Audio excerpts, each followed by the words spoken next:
Hello, I am back again reading John chapter 19. Jesus sentenced to be crucified. So, what happens is this: the Bible that I have is broken up into, like, they break the chapters up into subsections. So, you may hear me reference those subsections in the reading as well. So, thank you in advance for your patience, and I appreciate you listening to my content. Please like, subscribe, and share my content. Be blessed.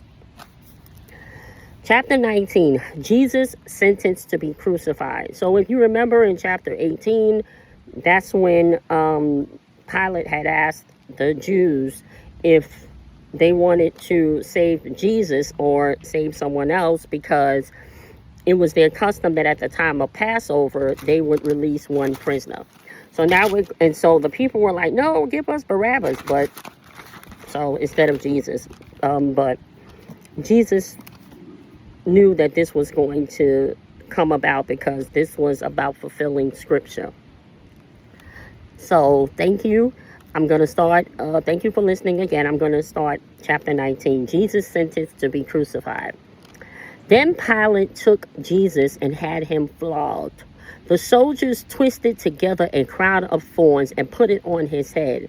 They clothed him in a purple robe and went up to him again and again, saying, "Hail, King of the Jews!" And they struck him in the face.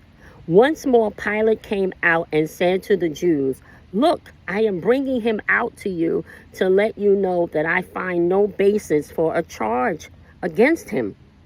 When Jesus came out wearing the crown of thorns and the purple robe, Pilate said to them, "Here is the man."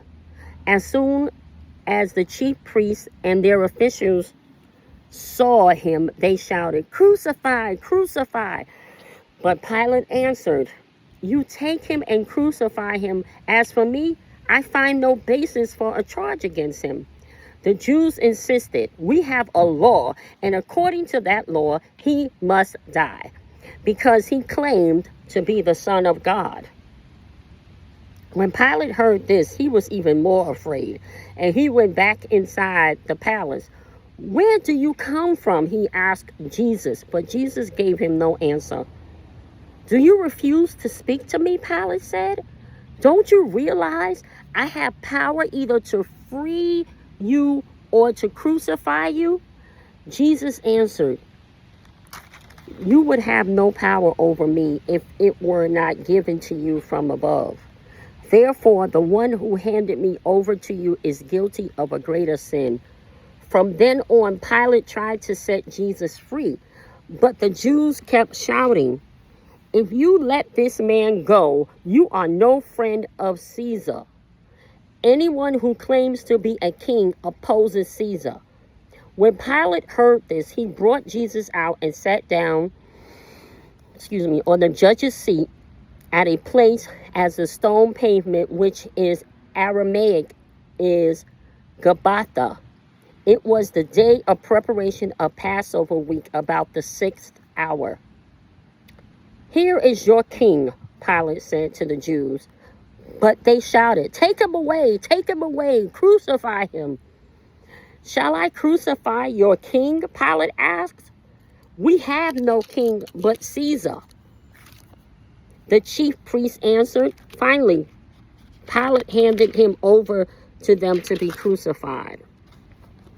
This section coming up is called the crucifixion. So the soldiers took charge of Jesus.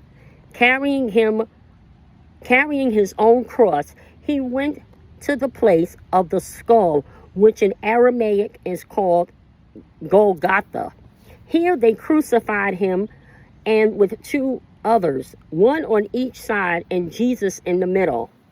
Pilate had a notice prepared fastened to the cross. It read, "Jesus of Nazareth, the King of the Jews." Many of the Jews read this sign, for the place where Jesus was crucified was near the city, and the sign was written in Aramaic, Latin, and Greek. The chief priests of the Jews protested to Pilate, "Do not write the King of the Jews, but that this man claimed to be king of the Jews? Pilate answered, what I have written, I have written. When the soldiers crucified Jesus, they took his clothes, dividing them into 4 shares, one for each of them, with the undergarments remaining. The garment was seamless, woven in one piece from top to bottom. Let's not tear it, they said to one another. Let's decide by lot who will get it. This happened that the scripture might be fulfilled, which said, they divided my garments among them and cast lots for my clothing. So this is what the soldiers did. Near the cross of Jesus, his mother stood. His mother's sister, Mary, the wife of Clopas, and Mary Magdalene. When Jesus saw his mother there and the disciples whom he loved standing nearby, he said to his mother, dear woman, here is your son. And to the disciple, here is your mother. From that time on, this disciple took her into his home.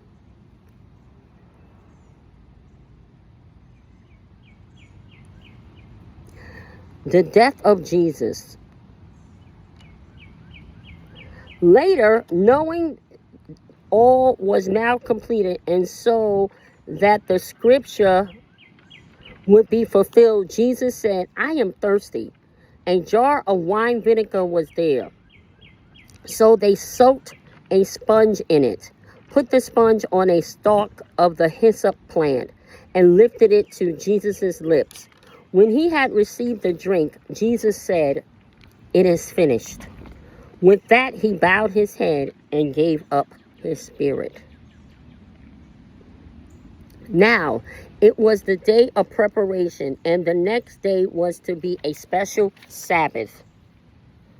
Because the Jews did not want the bodies left on the crosses during the Sabbath, they asked Pilate to have the legs broken and the bodies taken down. Ooh, wow.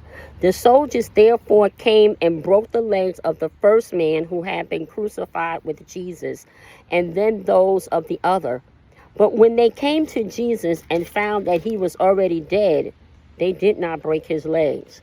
Instead, one of the soldiers pierced Jesus' side with a spear, bringing a sudden flow of blood and water. The man who saw it has given testimony, and his testimony is true. He knows that he tells the truth, and he testifies so that you may believe. These things happened so that the scripture would be fulfilled. Not one of his bones will be broken. And as another scripture says, they will look on the one they have pierced. The burial of Jesus. That's the section name. Later, Joseph of Arimathea asked Pilate for the body of Jesus. Now, Joseph was a disciple of Jesus, but secretly because he feared the Jews. But secretly because he feared the Jews. With Pilate's permission, he came and took the body away. He was accompanied by Nicodemus, the man who earlier had visited Jesus at night. Nicodemus brought a mixture of myrrh and aloes, about 75 pounds. Taking Jesus' body, the two of them wrapped it with the spices in strips of linen. This was in accordance with Jewish burial customs. At the place where Jesus was crucified, there was a garden, and in the garden a new tomb in which no one had ever been laid. Because it was the Jewish day of preparation, and since the tomb was nearby, they laid Jesus there. Thank you for listening to me read the book of John. As I had mentioned before, my church has, they want us to, an initiative actually, where we read the Bible in a year. And so we read 2 scriptures a day, but I'm recording 1 scripture a day. So please come back to hear me read John chapter 20. Thank you for listening to my content. I ask that you please like and subscribe to my channel and share my content. All right, you all take care. Be blessed. Bye-bye.